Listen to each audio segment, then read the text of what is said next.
دری دروازه رفتم، نالش مادر به گوش آمد.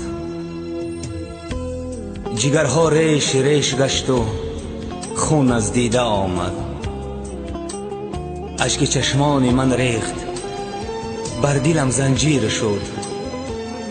کاسه زهر خوردن این بهار بر ما تقدیر شد. ایا مادر، مدار من تو بودی، گل اول بهار من تو بودی. نخستین سرچشمه شعر سرودم، به این هم داستان من تو بودی. بود بدبخت هر کی آزارد پدر، یا که با مادر سخن گوید بخر. البته در جهان او رسوا شود، هفت دری دوزخ بر رویش وا شود. روسیای هر دو عالم شد یقین، هر کی با مادر پدر ورزید و کین.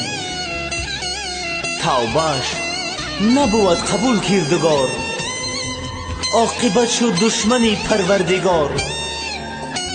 در حدیثی مصطفی دیدم نوشت، در قدوم مادران باشد بهشت.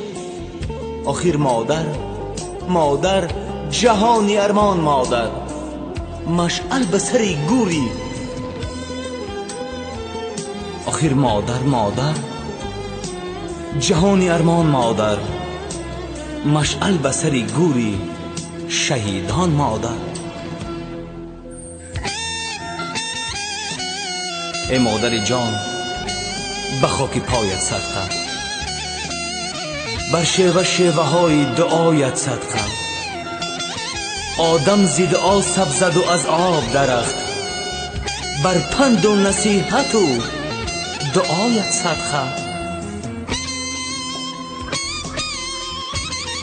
شاخ اگر بالا رود تا می رود خم می شود. حیف عمر آدمی تا می رود کم می شود. حیف عمر آدمی اول بهار آخر خزان. حیف که نام شیرین از جهان گم می شود.